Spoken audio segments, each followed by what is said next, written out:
So Farzaan, let's understand what are the kind of books that inspire you. I was a big fan. I am still a big fan of Stephen King. Dhara oil to Kuch Kuch Hota Hai. What was next in your acting career? As a child, what learning? I was just having a really, really good time, to be very honest. How important is your team and your people around you? How do you choose them? I can't function without my team. I only had the kida of working as an assistant director and learning the craft. Which was your favorite moment? When Rekha ji says it like that, you're just like, "Aap wahi ladke ho." There were so many such incidents actually. I am smiling right now, but I was not smiling on that day. That's for sure.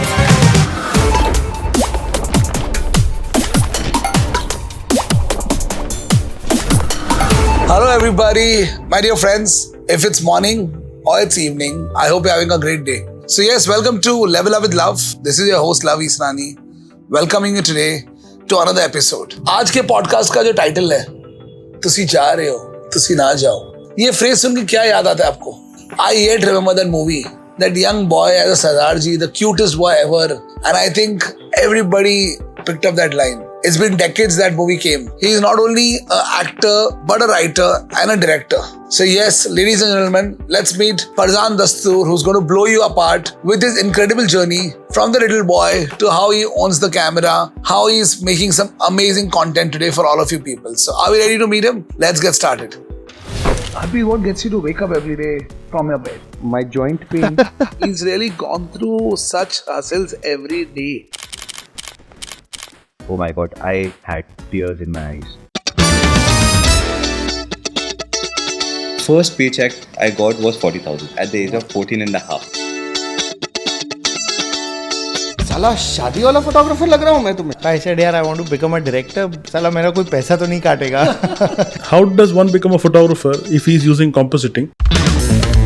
How many times did love come in it? Oh, love is the way of our life, man.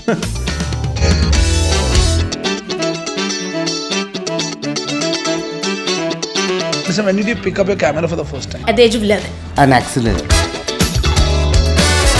Can you imagine shooting Amitabh Bachchan for the first time and you get fired by him? Oh my god, I think. Just make this content viral. It's a very tricky situation. That journey began, I would say, magically. So I said 12 दिन के अगर जो 8,000 रुपया मिल रहा है तो ठीक है. And he was like, no, I'm paying you per day 8,000 rupees. You have to innovate and shock yourselves every 3 years. That's a cheers moment.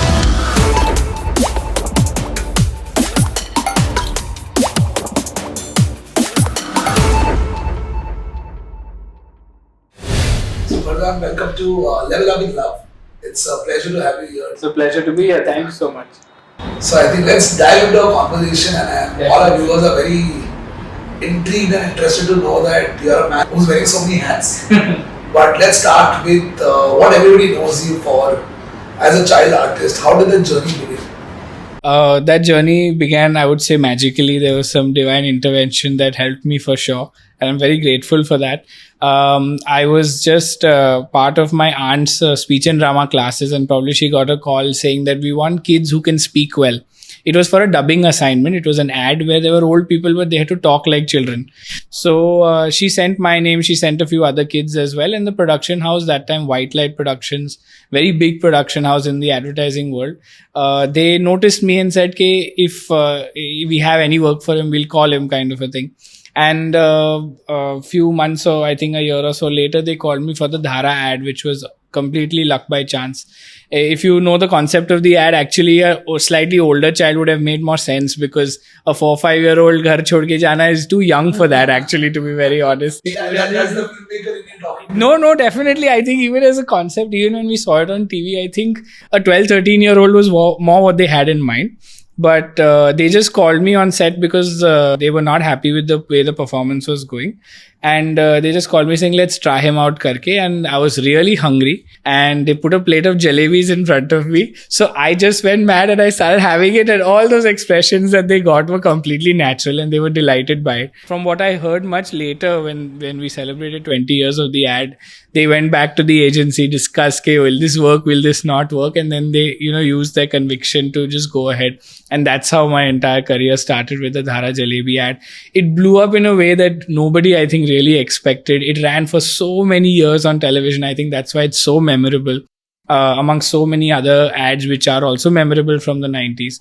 And then because of that popularity, I also got a chance to work in Kuch Kuch Hota Hai, which just blew up even more, as a performance, because so people still come to me and say, definitely, that's one of the first things they say. They don't know what to say because I didn't have a name in the film. So they just come and they just start doing this. So it's just so funny to see it. But I really feel the love.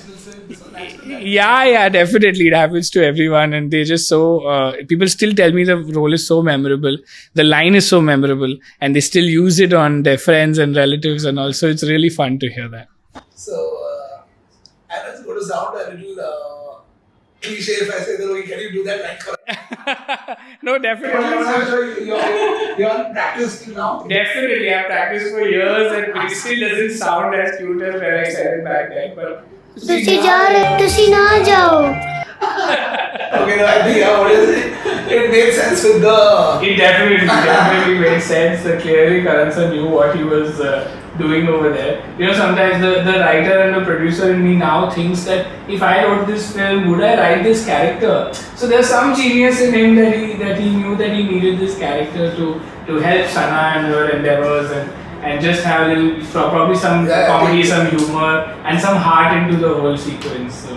I absolutely love Karan now, even after watching Rocky Rani. Definitely, it's like what he does, nobody can touch his. Definitely. He's really upped the game with Rocky and Rani. It's such a beautiful film. After years, you feel that there's a nice, full entertainment film that's come out. Yeah, probably, definitely. It's been, and I think. There's entertainment, yes, there are great films, but then a good Karan Johar film has come out after so many years. So that's really enjoyable. So from Dhara Oil to Kuch Kuch Hota Hai, what was next in your acting career? And so the trajectory after that was lovely. I got a chance to work with some amazing filmmakers. Of course, I worked with Dharma Productions again. Karan sir called me back for K3G. But apart from that, I had a very nice small role in the film Zubaida, directed by the legendary Shyam Benegal.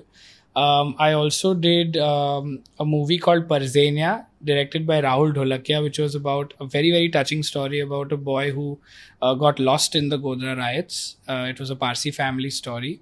I also got the chance to work with Sudhir Mishra, who was the first-time producer on Sikandar, where I played Sikandar. So that was a very enriching experience because I got to go to Kashmir. I played a very different character from myself. So when it comes to learnings as an actor, that was a movie where I really had to learn how to be an actor and not a model in an ad or just being a child on set. So really had to get into the groove of the character. That was the first time I did that. So the acting trajectory worked like that. I did a lot of work behind the mic actually. Okay. I sang a lot of jingles as a child. I did a lot of dubbing voiceovers as a child. So those things also kept happening, and it was really fun. So what were the learnings as an actor being on set? I mean, how are people behaving with you today that you've come behind the camera?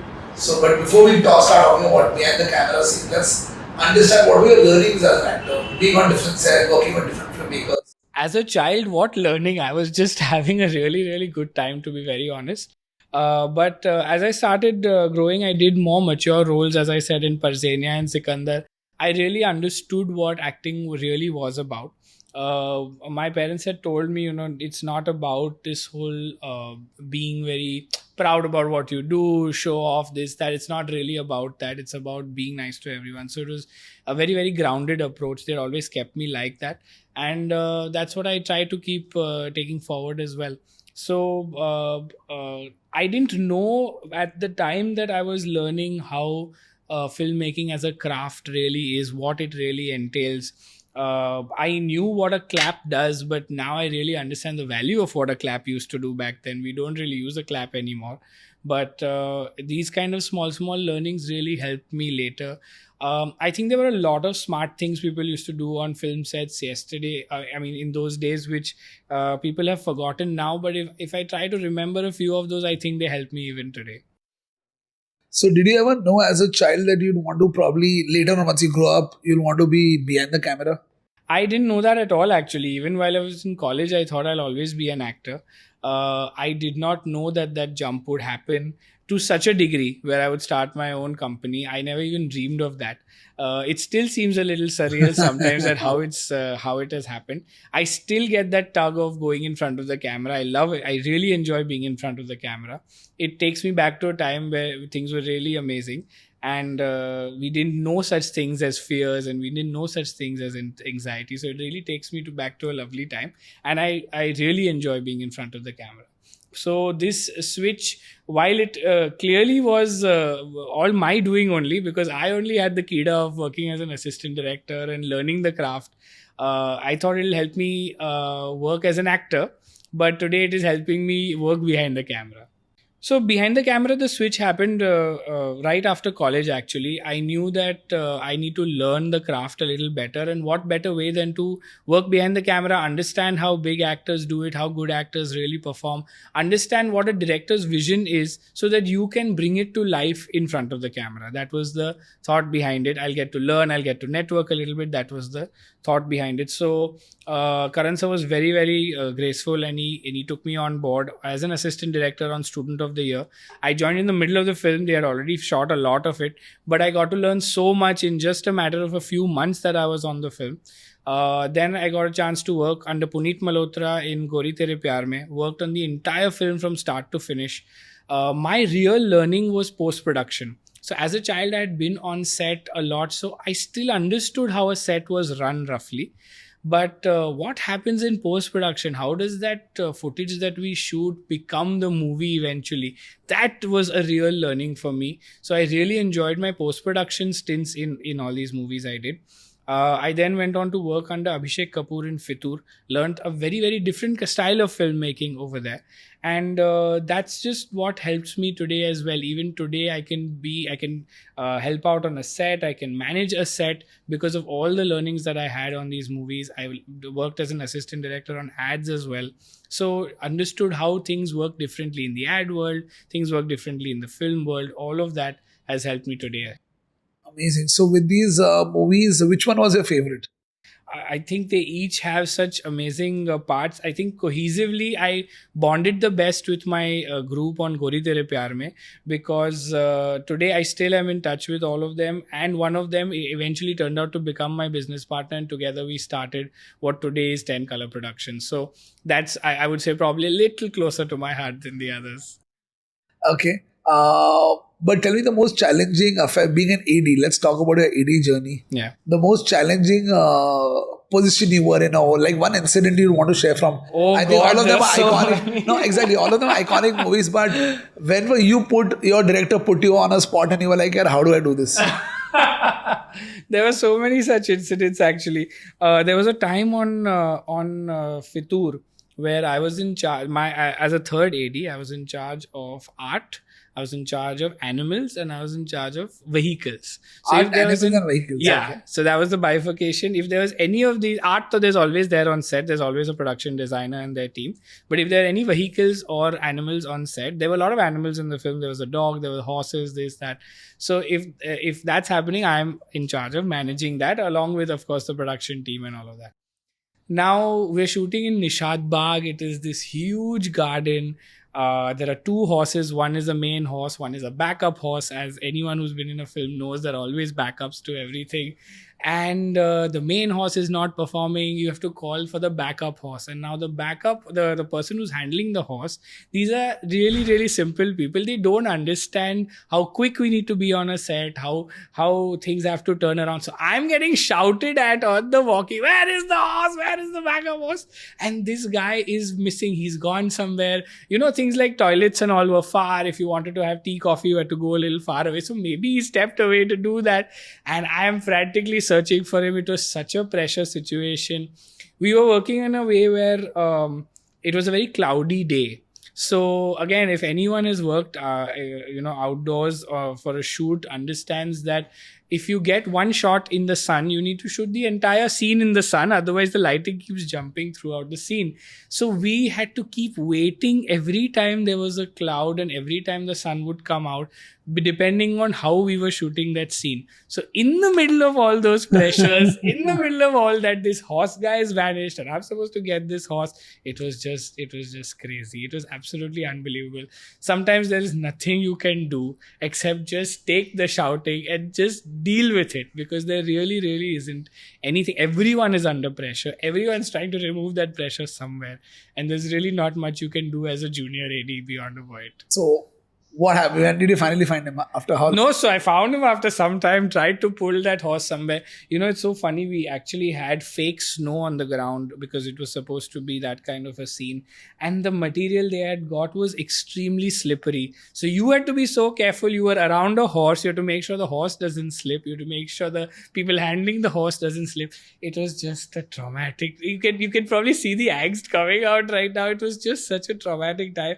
I'm smiling right now, but I was not smiling on that day, that's for sure.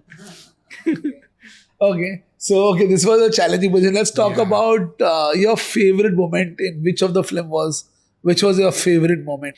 Actually, surprisingly, there were a lot of amazing moments. Some stars have been super sweet and kind to me. They've recognized my work. But one moment that stands out again was on Fitur only. If you remember, Rekha ji was supposed to be part of the film. Unfortunately, she couldn't be a part of it. But she came to our office and had a small meeting with all of us, talking about her role, about her costumes, this, that. And she was supposed to be using a hookah. And as I said, I was part of props and art. So I had a small interaction with her where I explained to her how the hookah works, this, that, if she had any feedback, if she wanted to change anything. And she looked at me and she said, "Aap wahi ladke ho." And when someone recognizes you, it's lovely. But when Rekha ji says it like that, you're just like, for one moment, I was just stunned, saying, how did she recognize me like that? And then she looks at me and says, "Aapki aankhein aur aapki muskaan waisi hi hai." And I'm like, oh my God. I couldn't get a bigger compliment on that day. So that was really sweet and gracious of her to do that. And the best part is I was not even dressed in my best clothes. So it was so embarrassing. I said, what is this? I should have really worn better clothes. I didn't know she was coming that day. So I would have worn something better to meet her. Oh, lovely. So I think that's when work gets recognized even decades down the line. Yeah. Decades down the line by someone who's such a legend, who says it so sweetly in her own, such a gracious way to say it. I just felt really flattered that day. So let's get into your production house. And from being an AD, what was next and how did you progress from there? So actually the first step was getting into acting, and that's a really important phase for me because I understood how to deal with expectations and then reality. So my expectation was that my acting career will pick up again because so many people were saying that. Casting directors were saying that, "Arey, tujhe to koi bhi role mil jayega," this kind of that. So that puts a certain thought in your head saying, okay, this should be easy for me. I used to get into casting rooms very easily. I used to get meetings fairly easily compared to what the others get. People who come to this city, Mumbai, with just their dreams, without any kind of network, and they find it really hard. So I have to be grateful and say that I had it a little easier. I got into meetings and things like that, but I still tell those people today when they meet me, that didn't really help me either. Beyond a point, if you want to be casted for something, you have to fit the vision that the director has. And if you don't fit that vision, you will not be casted. It's that simple. There are so many people, sometimes thousands of people vying for one role. The odds of you not getting it are much higher. So it's really difficult to not be disheartened. So when we say 1 out of 1,000, so there are 999 who are not going to get it. Yeah, who are not going to get it. So your odds are so against you. So if you get one, that's amazing. And I did get a few roles. I did a few ads. I did a few lovely digital videos. That time they were, short stories, like things. There were YouTube channels like AIB and others who were doing short things. So I got a few opportunities there. And some of those were really good, but it didn't really pick up the way that I would have hoped. I was still sitting at home several days without much to do. So this skida of writing had already started. I wanted to write short scripts. I wanted to write things that could become films later.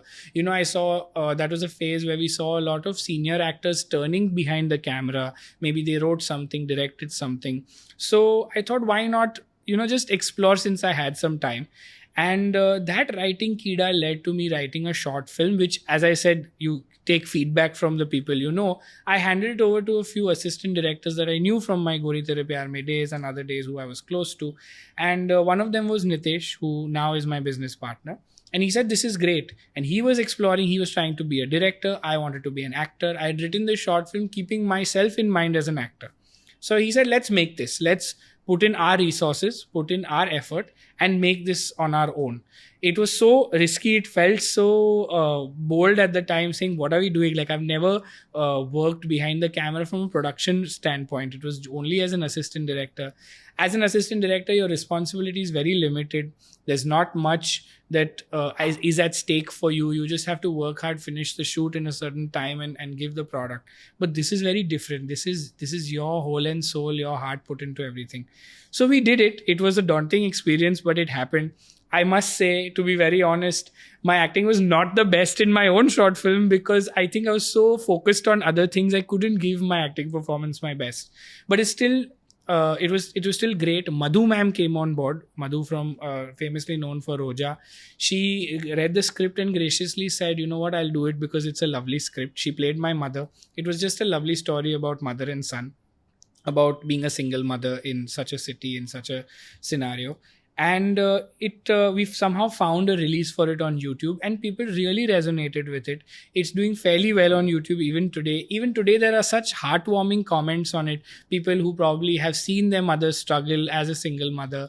Lot of lovely comments. So what is on this it. film called? This film is called Pocket Mummy. It's on the channel called Hamara Movies, which is famous for its short films.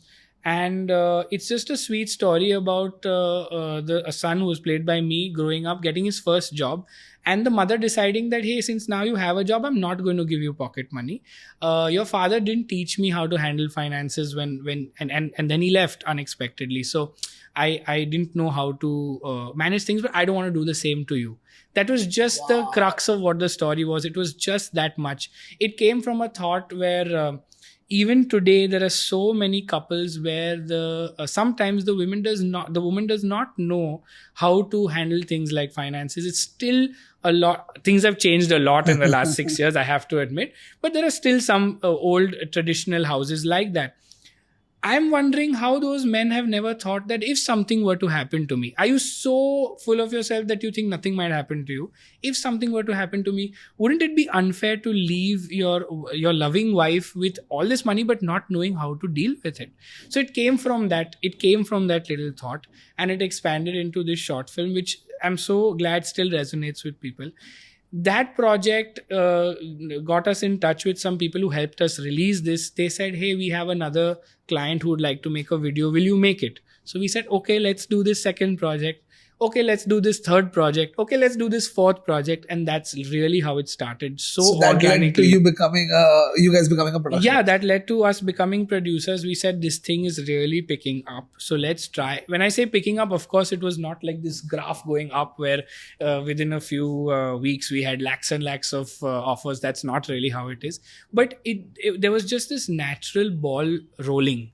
And this kind of ball rolling, when the universe gives you, you can't ignore it and definitely can't deny it.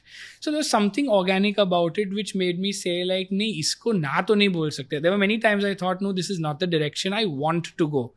But when something pulls you there, then you can't say no to it. So it was always, let's explore, let's see what happens, let's see what happens, let's see what happens. वो let's see what happens करके आज 6 साल हो गए. Today we have a good running production house. We have a small but reputable name, and there are a lot of clients who we've worked with. We made some great films that I personally am very proud of. I know some clients are also proud of that film. So there's only positivity about it. So looking at today a young boy like any other young guy who's on its journey of trying to become a producer, what are the tips you'd like to give somebody starting off his own production house? How do you go about finding, like you did tell me how you first started finding the work initially, but today how do you start expanding and how do you find those clients for music videos or for...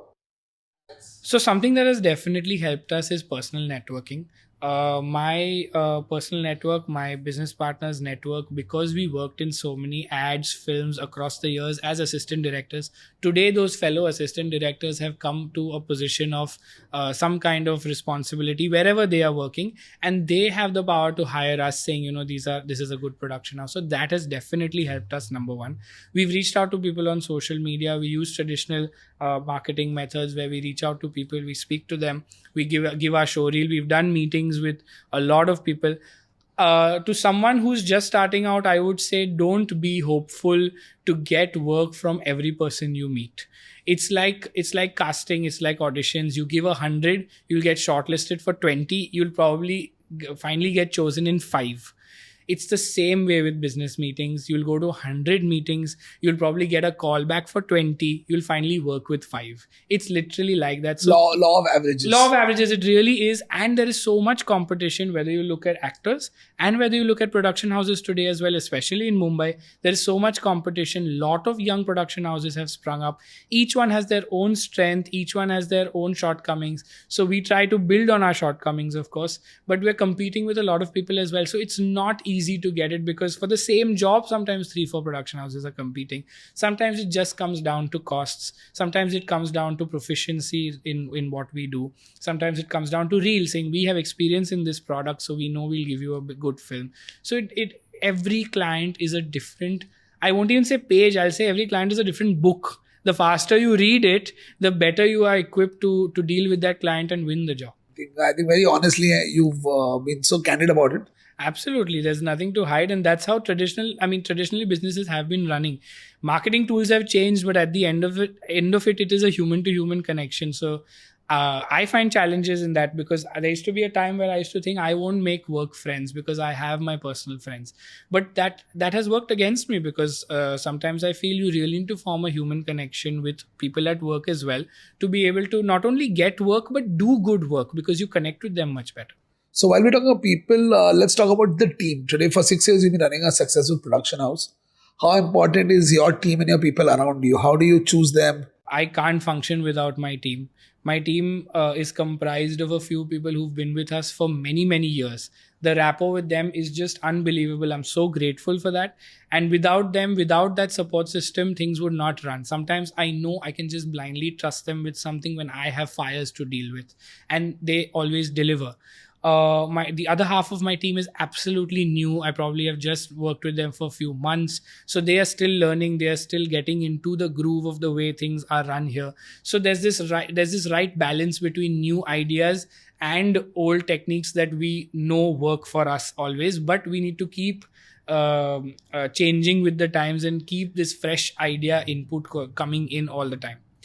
Recruitment is a big thing. That is a big challenge that we face. It is important to link the need of the organization, so we know we need a person in this role, and fit it to this person who's coming to interview us. And again, 99 out of 100 times that person will not fit what you want. So you either take the risk of hiring them anyways, saying maybe they can learn, maybe they can grow, maybe they can expand, or then you find that one right person, you wait patiently till that one right person comes along. And we've done a combination of both. Sometimes you just need someone to come fill in the role, even if they're not perfect for it. But at least if 50% of that role gets sorted, then there's some help.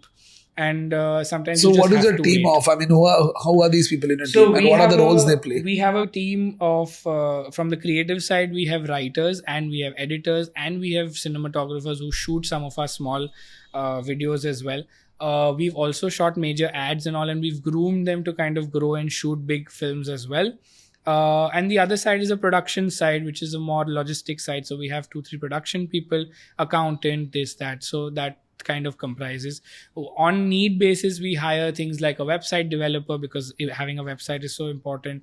We hire things like someone who helps us market our work. So on need, PR, lawyer, stuff like that, we keep hiring on a need basis when required. Awesome. So just moving on from all these things, where are you wanting to head? What's the next 10-year vision and goal for you? If we say 10 years, then definitely we want to grow in the ad space the way we have grown so far. We are finally getting such wonderful work in the advertising space, so we want to keep growing in that. But our heart lies in films and in web series and the long format, telling beautiful stories that we hear every day on celluloid, seeing our story come to life in a theater screen, seeing our name up on a theater screen.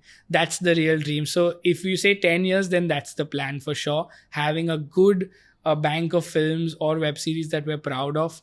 I want people to come to me and say, hey, this is such amazing work. I've never seen something like this. It's so difficult to do that because every work now seems derivative. There are a lot of creative people, big directors who say that, there's nothing unique left in the media world. Someone or the other somewhere has thought of an idea that you've thought of. But in that also, to try and package it differently, to try and do something different, we as a society, as an Indian society, are still evolving. So something different if we can do for Indian society, then that's what the aim really is. Amazing. So with this, Parzaan, how do you deal with the creative block? Sometimes it's just so difficult. It happens a lot actually, especially in the writing process. You have a few ideas, you list them down, and then you just can't think of one more. It just doesn't happen. What has helped is stepping back. So take a break, do something else, think of something else. Preferably if that something else is creative. So sometimes going back and just playing the piano for some time. Rewiring the brain, rewiring the neurons in a little different way can help you come back and look at the problem in a different way. If you have the time, just sleep over it. Like a new day is a new perspective. So it really helps. And then sometimes just looking at different references of similar work can trigger a different perspective on something. So that's what really helps out of a creative block. Amazing. So what's the thing that really drives you to wake up out of bed every day?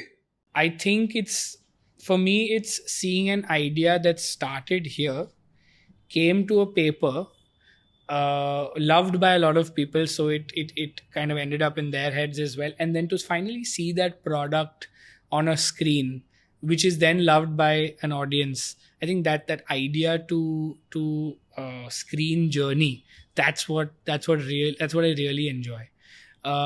When you think of an idea, sometimes it's just one moment of that idea and then we expand it to make an entire script out of it. When I finally see the whole film on a screen, that idea stands out for me. I said, that idea was what started it. That one dialogue, that one expression, that one reaction. To think that it was just an idea today, an actor is actually emoting on that one idea, on that one dialogue. I think that's what really excites me. So Parzaan, let's understand what are the kind of books that inspire you. I used to read a lot of fiction. I was a big fan. I am still a big fan of Stephen King. A lot of his stories are just fantastic. I've lately started understanding the value of nonfiction. I first thought nonfiction books were very boring, but there's so much learning that others have, which they have put down in a book for you. I've read so many books on screenwriting, filmmaking, and that has really, really helped me, I think, improve my craft, definitely. So which are the filmmakers that really inspire you? I would definitely say Karan Johar because he's always on the top. I mean, I am a little biased towards him, but I mean, so what? I don't care. Apart from that, Rajkumar Irani has really understood the pulse of what Indian cinema can be. He uses comedy so effectively and then he uses emotion so effectively. It's surprising how so many of these people actually, so many filmmakers use the same formula where they say disarm the audience with comedy and then hit them in the gut with emotion. And so many filmmakers actually do that. Rajkumar Hirani does that. He'll make you laugh, and then one scene will come and then you will cry. And then Karan Johar does that. Kuch Kuch Hota Hai has some hilarious scenes. K3G has some hilarious scenes. And then that one scene will come and it'll hit you straight here. Surprisingly, even abroad, Phoebe Waller-Bridge is known to do that. Comedy, and then one serious scene, and then it just grips you. So it's so amazing how different parts of the world have different styles of filmmakers, but then there are these some formulas that really work for them all over the world. So that's really inspiring for me. And then if I feel that I am more, as I said, I'm more inclined towards music. So I feel that my strengths lie in audio and music. So my weaknesses lie in visuals. So then Sanjay Leela Bansali becomes a person who one can just hope to even reach 10% of when it comes to visual stunningness on a film screen. I'm sure there have been times when things don't work out. Like you said, there was a time in your acting career you wanted things to happen. How do you deal with those low times? I think that time was particularly difficult. When you really put expectations up there, you really want it to go a certain way. You feel you have everything for it to go that way also. Aisa nahi hai ki you don't have those things. You're working hard physically, mentally. There are people telling you it'll happen. Don't worry. Maybe some of them are just being nice to you and saying that out of the goodness of their heart, and I appreciate that. But then when reality hits you, it's very difficult to handle. So there have been some low times. It's all about managing expectation. It has made me more thick-skinned, where eventually I started going to auditions and then I would forget about them.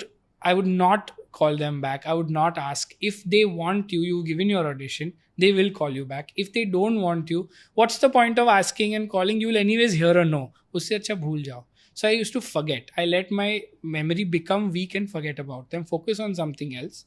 Recently, I saw an interview of Ratna Pathak Shah ma'am. She was talking about how these times can be difficult, but then use that time to improve your craft. So then I would also like to give that advice to people. Rather, you improve on what you know and what you can do, and maybe work on your weaknesses, and just hope for the best and keep moving forward. What happened with me was I shifted my attention. I felt that I was getting I felt more valuable doing something else, even though it was related to filmmaking. And then that's what kind of worked for me, and the ball grew, the ball kept rolling for me from there. So that has really helped me, and if that works for others as well, then great. I saw in a video recently which really helped me. Sometimes we put a lot of pressure on ourselves. We feel we have to do something by a certain age. We feel that abhi ye kar diya, to how can I go back? You feel you're taking a step back in a project.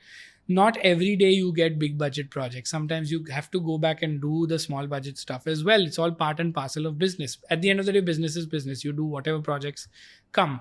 But we tend to put a lot of pressure on ourselves for that. But there's this one video I saw about millionaires talking about how they made their millions. And there that person asked, what advice would you give to people? He said, people need to learn how to be patient. Things are not going to happen overnight. Things happen overnight for a handful of people. For most people who gain success, it is years of hard work and being focused at it regularly for a long period of time. Being consistent. Being consistent versus thinking कि ये 2 दिन में मेरा हो जाएगा. So he said something, your 20s are to figure out what you want to do in your career. Your 30s are to become better at what you finally choose. And your 40s are when you earn out of it.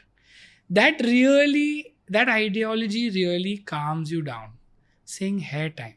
For someone who's turned 30 recently, I'm like, हाँ time तो है मेरे पास. मैं इतना क्यों pressure दे रहा हूँ अपने आप को? And surprisingly, you can do some marvelous work when you're not feeling the pressure. So not going with a bag of pressure is important. Helps you. So I might as well do that rather than constantly pushing yourself. And then when it is time to push yourself, yes, sure, push yourself, but make sure you're balancing. Amazing. I think how we pick something from somewhere and it helps.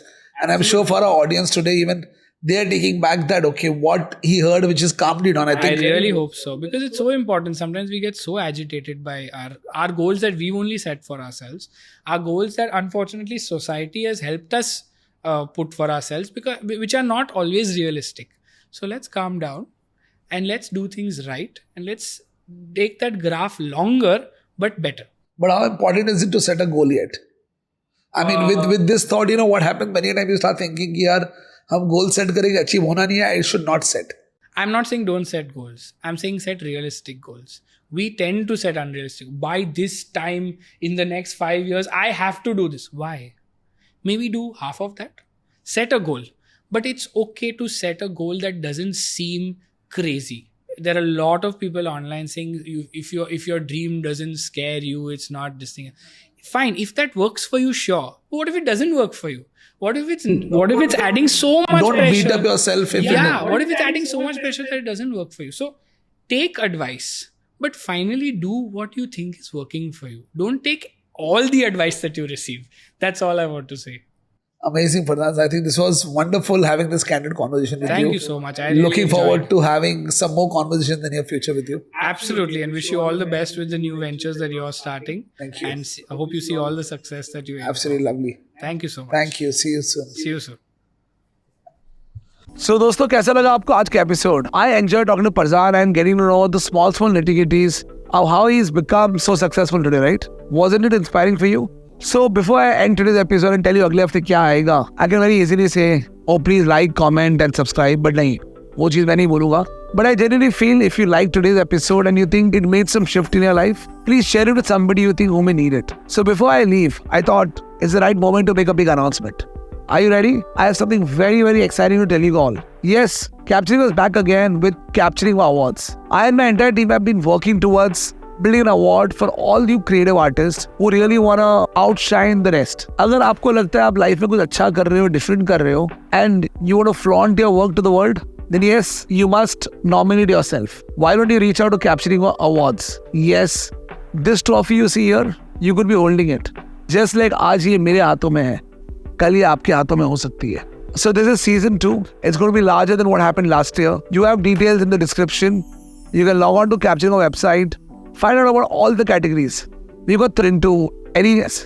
So whether you're a wildlife photographer, whether you're into shooting music videos, TV commercials, कुछ भी अगर आप करते हो, then yes, Capturing Award is your thing. You could be owning this award with your name written here. Yes, ये dummy trophy है, but आप शायद असली वाली जीत सकते हो. So looking forward to seeing you at Capturing Awards very, very soon. And guys, अगले Friday, I'll see you with a new episode of Quest. Until then, see you and keep learning and keep leveling up with love. See you then.